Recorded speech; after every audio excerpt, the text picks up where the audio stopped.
This channel does not promote or encourage any illegal activities. All contents provided by this channel is meant for educational purpose only. आइए exercise 4.2 का question number 4 solve करते हैं। देखिए class 10th exercise 4.2 question number 4 third तक के questions हमने पहली video में कवर कर दिए हैं। अब क्वेश्चन नंबर 4 करते हैं। Find two consecutive positive integers sum of whose square is 365। तो देखिए यहाँ पर कॉन्सिक्यूटिव इंटीजर दे रखे हैं जिनका सम 365 है। अब कॉन्सिक्यूटिव पॉजिटिव इंटीजर्स क्या होते हैं? कॉन्सिक्यूटिव का मतलब होता है लगातार। जैसे एक नंबर मैंने 1 लिया तो अगला नंबर मेरा होगा 2, अगला नंबर होगा 3। अगर मैं एक नंबर x लेता हूं तो दूसरा नंबर मेरा कौन सा होगा? दूसरा नंबर मेरा होगा x प्लस का 1। तो आइए इस क्वेश्चन को हम सॉल्व करते हैं। तो देखिए लेट द कॉन्सिक्यूटिव इंटीजर्स भी, हम इसमें दो कॉन्सिक्यूटिव इंटीजर्स लेते हैं। तो लेट द कॉन्सिक्यूटिव इंटीजर्स हम कौन कौन से ले लेते हैं? एक तो मैंने ले लिया है x और दूसरा मेरा हो जाएगा x प्लस का 1, क्योंकि मैंने अभी आपको बताया था कि अगर मेरा एक इंटीजर 1 है तो दूसरा इंटीजर कौन सा होगा? 2 होगा। तो यहाँ पर कह रहा है कि find two consecutive positive integer sum of whose square. तो देखिए इन दोनों नंबर के स्क्वायर का सम कितना है? 365 है। तो यानी x का स्क्वायर तो x स्क्वायर हो गया प्लस का x प्लस का 1। तो लेट द कॉन्सिक्यूटिव, एक तो हो गया x, दूसरा हो गया x प्लस का 1। अब इन दोनों नंबर के स्क्वायर का सम यानी x का स्क्वायर x स्क्वायर हो गया और नंबर मेरा हो गया x प्लस 1 का होल स्क्वायर। ये किसके इक्विवेलेंट है? ये 365 के बराबर दे रखा है मेरे पास। अब देखिए x का स्क्वायर x स्क्वायर हो गया। अब मैं इसको खोलता हूँ तो a स्क्वायर यानी x का स्क्वायर प्लस का b स्क्वायर यानी 1 का स्क्वायर और प्लस का 2ab इक्वल टू कितना है मेरा? 365। तो देखिए x स्क्वायर और x स्क्वायर मेरा हो गया 2x स्क्वायर और यहाँ से हमने लिख दिया प्लस का 2x प्लस का 1 और मैं इसको ट्रांसफ़र करूँगा तो ये हो जाएगा माइनस का 365। तो देखिए 1 में से जब 365 को हम सब्ट्रैक्ट करेंगे तो हमारा आएगा 364, वो भी माइनस का। देखिए इसमें से 2 कॉमन निकाला जा सकता है तो मैं इसमें से 2 कॉमन निकाल लेता हूँ। तो 2 कॉमन निकालने पे यहाँ से बच गया मेरा x स्क्वायर, यहाँ से बच गया मेरा x और 2 1 जा 2, 2 8 जा 16 और 2 2 जा 4, ये हो जाएगा मेरा 182। अब देखिए ये 2 जो है ये 0 में पहुंच गया तो नंबर मेरा कितना आया? ये आया x स्क्वायर प्लस का x माइनस का 182। अब आप इसके फैक्टर्स कर लीजिए। तो देखिए 182 के मैं फैक्टर्स कर लेता हूं। तो देखिए 182 के फैक्टर्स मेरे क्या क्या होंगे? 2 9 जा 18 और 2 1 जा 2, 7 1 जा 7 या 3 से कट जाएगा आपका ये, नहीं 7 1 जा 7 और 7 3 जा 21 और 13 1 जा 13। देखिए 1 चाहिए तो 12 और 14 और 13 का मल्टीप्लाई करने पे 182 आएगा और माइनस करने पे कितना आएगा मेरा? 1 आएगा। तो देखिए अब हम क्या करते हैं इसके अंदर, ये देखिए हम क्या लिखते हैं? ये हो गया x स्क्वायर, अब प्लस का 14 माइनस का 13, अब 14 में से 13 गया तो आपका 1x यानी x ही बचेगा। ये देखिए इक्वल टू 0 हो गया। अब मैं ब्रैकेट को खोलता हूँ तो ये हो जाएगा x स्क्वायर, ये हो जाएगा प्लस का 14x और ये हो जाएगा माइनस का 13x माइनस 182 इक्वल टू 0। अब यहाँ से मैंने x कॉमन लिया तो यहाँ से बच जाएगा x, यहाँ से बचेगा 14, यहाँ से बचेगा 13, यहाँ से बचेगा x, यहाँ से बचेगा 14। तो देखिए ये नंबर कॉमन है, एक तो हो जाएगा मेरा x प्लस का 14 और ये हो जाएगा मेरा x माइनस का 13 इक्वल टू 0। ये 2 नंबर पेपर निकल के आ गए। अब देखिए यहाँ से मैं सॉल्यूशन करता हूँ तो x प्लस का 14 इक्वल टू 0 है तो x इक्वल टू 0 माइनस का 14 यानी x की वैल्यू कितनी आ जाएगी? माइनस का 14। ठीक है ना। अब ये माइनस का जो 14 आया है मेरा, और सेकंड नंबर का मैं सॉल्व करता हूँ, जब थोड़ा बना लेता हूँ, जगह कम है। तो यहाँ से देखिए जब x माइनस का 13 बराबर 0 है तो x इक्वल टू मेरा कितना आ गया? 13। एक तो आपका 14 आ गया, एक आपका ये आ गया। तो देखिए हम यहाँ लिखते हैं x इक्वल टू माइनस 14, हमने क्या लिखा? नेग्लेक्टेड। हमने नेग्लेक्टेड से क्यों किया है? क्योंकि हमारा क्या है? पॉजिटिव इंटीजर, ठीक है ना। नेग्लेक्टेड इसको मैं लिख रहा हूँ लेकिन आप लिख लेना कि इट इज़ पॉजिटिव इंटीजर, ठीक है। अब क्या लिखेंगे? इंटीजर आर पॉजिटिव, यहाँ लिख दे रहा हूँ मैं, इंटीजर्स आर पॉजिटिव। देखो जब इंटीजर पॉजिटिव होगा तो हम इसको निगलेक्ट यहाँ से कर देंगे, तो इसको मैंने यहाँ से निगलेक्ट कर दिया है, तो यहाँ से मैंने इसको निगलेक्ट कर दिया है। अब ये अगला वाला x इक्वल्स टू 13, तो इसका मतलब मेरा जो एक इंटीजर होगा वो कौन सा होगा, 13 होगा। इसलिए 13 को मैं यहाँ से ले लेता हूँ। अब देखिए तो आंसर क्या होगा, एक तो 13 आ गया, दूसरा होगा 13 प्लस का 1 यानी कि 14, ठीक है ना। तो नेक्स्ट इंटीजर कौन सा होगा, यानी सेकंड इंटीजर, सेकंड इंटीजर कितना होगा, 13 प्लस का 1 यानी कि 14। तो आंसर क्या होगा, 2 positive, therefore 2 consecutive positive integers are कौन कौन से हो गए मेरे पॉजिटिव इंटीजर्स आर, कौन कौन सा हो गया, एक तो पहला मेरा हो गया 13 और दूसरा हो गया 14, ठीक है ना। माइनस वाले पार्ट को मैंने निगलेक्ट कर दिया है क्योंकि नेगेटिव इंटीजर था और हमें चाहिए पॉजिटिव इंटीजर, तो इसका आंसर हो गया 13 और 14। अब देखिए हम इसका नेक्स्ट क्वेश्चन करते हैं, क्वेश्चन नंबर 5। तो क्वेश्चन नंबर 5 हमारा क्या बोलता है, क्वेश्चन नंबर 5 कहता है the altitude of a right triangle is 7 centimetre less than its base. तो देखिए जो इसका एल्टीट्यूड है, एल्टीट्यूड का मतलब होता है हमारी हाइट।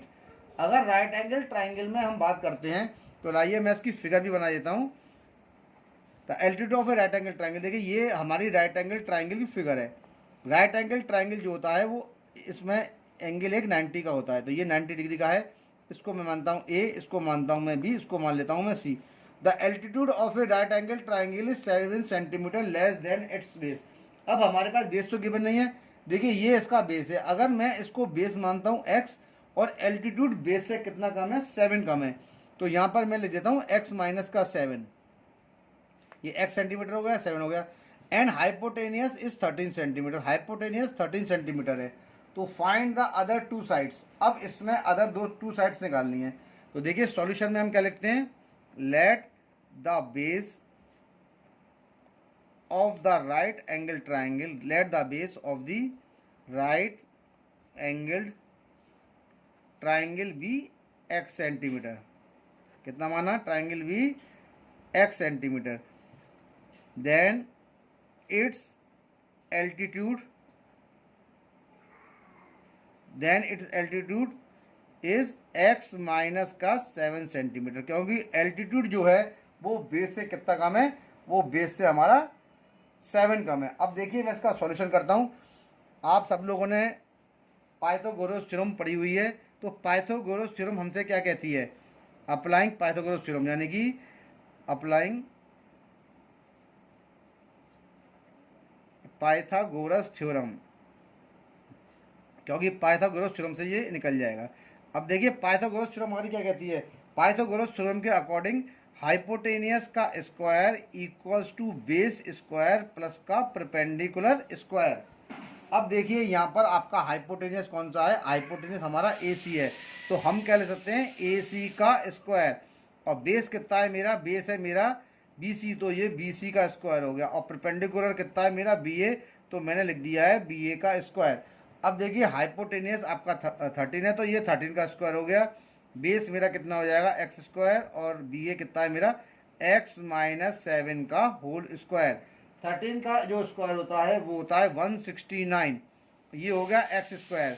अब इसमें फॉर्मूला अप्लाई करता हूँ, a स्क्वायर प्लस का 7 का स्क्वायर 49 माइनस का 2ab यानी माइनस का 14x हो गया ये।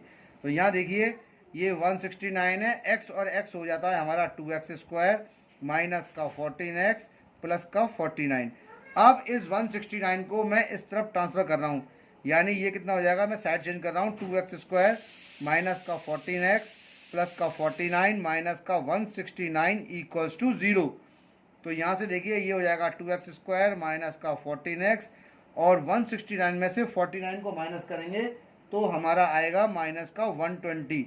यहाँ से हम 2 कॉमन निकाल लेते हैं, तो 2 कॉमन निकालने पे ये बना x स्क्वायर, ये बना 7x, और ये बना 60 का स्क्वायर, तो 60 बराबर 0। अब हमारी जो इक्वेशन बन के आई वो आई x स्क्वायर माइनस का 7x माइनस का 60 बराबर 0। अब 60 के फैक्टर्स इस प्रकार करेंगे कि दोनों को जोड़ने या सब्ट्रैक्ट करने पर कितना आए, मेरा 7 आए। तो देखिए 60 के फैक्टर होते हैं 15 4 या 60, एक होता है 6 10 या 60, एक होता है 12 5 या 60। तो यहाँ पर मैं 7 की जगह माइनस का 12 माइनस का 5 ले सकता हूँ। 12 में से 5 माइनस करने पे 7 आया और 12 में से 5 को मल्टीप्लाई करने पे 60 आएगा। यहाँ पर x लगाया और 60 बराबर हो गया 0। यहाँ से मैं ब्रैकेट को खोल रहा हूँ तो ये हो जाएगा माइनस का 12x और माइनस माइनस हमारा हो गया प्लस का 5x और यहाँ से आ गया माइनस का 60 इक्वल्स टू 0। अब इन दोनों में से मैंने x कॉमन निकाल लिया, तो x कॉमन निकालने पे यहाँ से बच गया मेरा x और यहाँ से बच गया मेरा माइनस का 12। अब इसमें से 5 कॉमन आएगा, यहाँ से 5 कॉमन आने पे ये बच गया x और यहाँ से हो गया 12 5 या 60 यानी ब्रैकेट में आ गया 12। तो यहाँ से एक तो आ गया x माइनस का 12 और दूसरा आ गया x प्लस का 5 इक्वल्स टू 0। देखिए एक तो हो गया x माइनस का 12, एक हो गया x प्लस का 5। अब यहाँ पर देखिए जब x माइनस का 12 बराबर 0 था तो x बराबर मेरा आ गया 12, ठीक है। जब x प्लस का 5 बराबर 0 था तो x बराबर हो गया मेरा 5। और जो 5 वाला पार्ट है इसको हम निगलेक्ट कर देते हैं। निगलेक्ट मैं इसको क्यों कर रहा हूँ, उसका रीज़न है because side can not be negative. हम क्या लिखते हैं, neglected because sides can not be negative. Sides कभी भी नेगेटिव नहीं होती हैं, इसलिए हम इसको निगलेक्ट कर देते हैं, इसको यहाँ से छोड़ देते हैं। तो sides can not be negative, इसीलिए जो हम अपना बेस लेंगे वो हमारा बेस कितना होगा, x equals to 12 centimetre is the base of the right angle triangle. अब क्वेश्चन में पूछा क्या है, if the hypotenuse is 13 find the other two sides. तो देखिए बेस तो आ गया ये, देयरफॉर परपेंडिकुलर यानी एल्टीट्यूड कितना हो गया, एल्टीट्यूड था मेरा x माइनस का 7 यानी कितना निकल के आया, x कितना था मेरे पास यहाँ पर 12, तो 12 माइनस 7 का मतलब हो गया 5 सेंटीमीटर। तो आपका बेस तो आ गया 12 और एल्टीट्यूड कितना आ गया ये। तो आंसर में हम क्या लिखते हैं, देखिए इसका आंसर देखिए, आंसर में मैं लिखता हूँ the base of the right angle triangle is कितना 12 centimetre and it's altitude is 5 centimetre. तो देखिए यहाँ पर ये 5 वाला क्वेश्चन सॉल्व हो गया है। अब मैं इसका नेक्स्ट वाला क्वेश्चन करूँगा। तो देखिए नेक्स्ट वाला क्वेश्चन मेरा क्या है, नेक्स्ट वाले क्वेश्चन को देखिए, ये रहा नेक्स्ट वाला क्वेश्चन मेरा। अब देखिए नेक्स्ट वाले क्वेश्चन में क्या है, a cottage industry produces a certain number of pottery articles in a day. It was observed on a particular day that the cost of production of each articles was 3 more than twice the number of articles produced on that day। अब देखिए कोई एक cottage industry है, वो कुछ potteries articles जैसे वो बनाते हैं ना, मिट्टी के बर्तन वगैरह जो मटके फटके वो बनाते हैं, दीवले वगैरह जैसे होते हैं, तो कुछ वो आइटम्स बनाती है एक दिन में। और ये कहते हैं it was observe on a particular day that the cost of production of each article was 3 more than twice the number of articles produced on that day।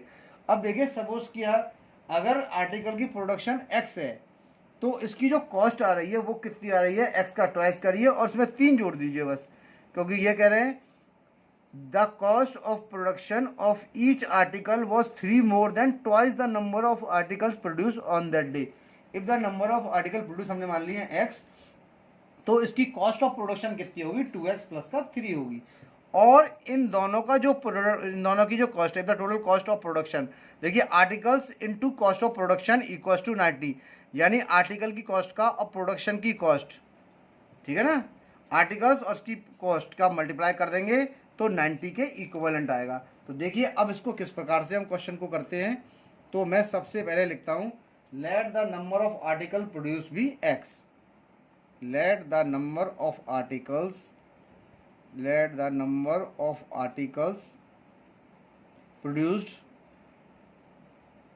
be x। अब ये आर्टिकल्स प्रोड्यूस कितने हो गए, x।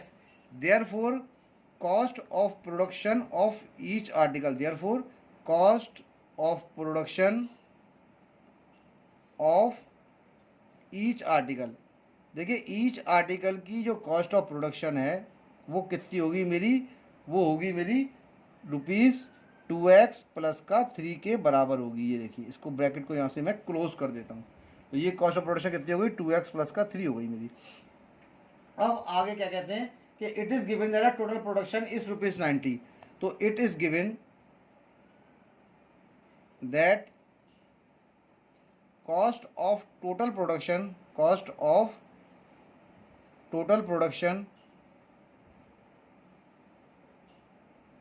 is ₹90। तो यानी x और 2x plus का 3 equals to 90 के बराबर है। अब इसका मैं इंटू करता हूँ, 2x का x से किया तो ये हो जाएगा मेरा 2x², x से किया तो 3 का तो 3x इक्वल्स टू 90। देखिए 90 को मैं इस तरफ ले आता हूँ, तो ये हो जाएगा 2x² प्लस का 3x माइनस का 90 इक्वल्स टू 0। ये मेरी एक क्वाड्रेटिक इक्वेशन बन के आ गई।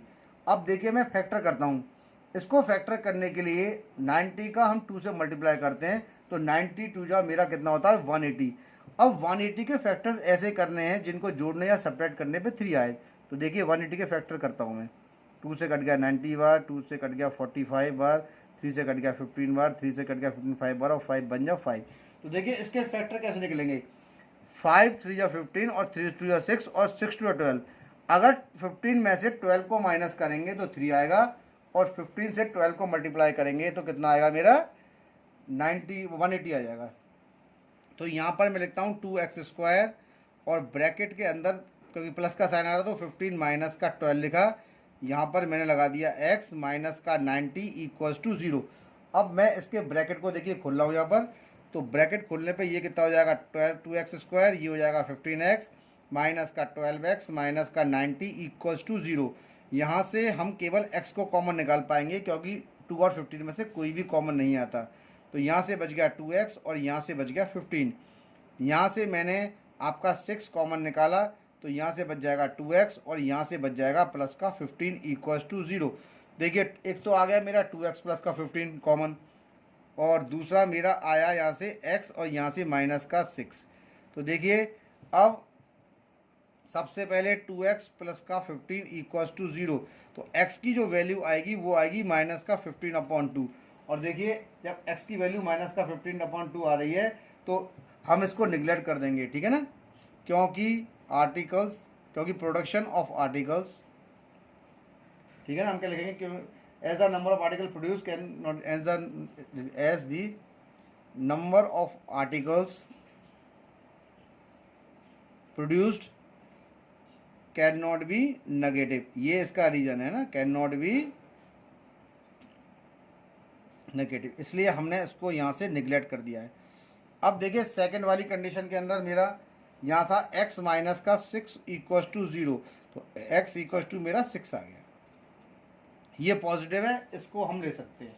तो देखिए नंबर ऑफ आर्टिकल्स प्रोड्यूस कितने हो गए मेरे, इतने हो गए। Hence number of articles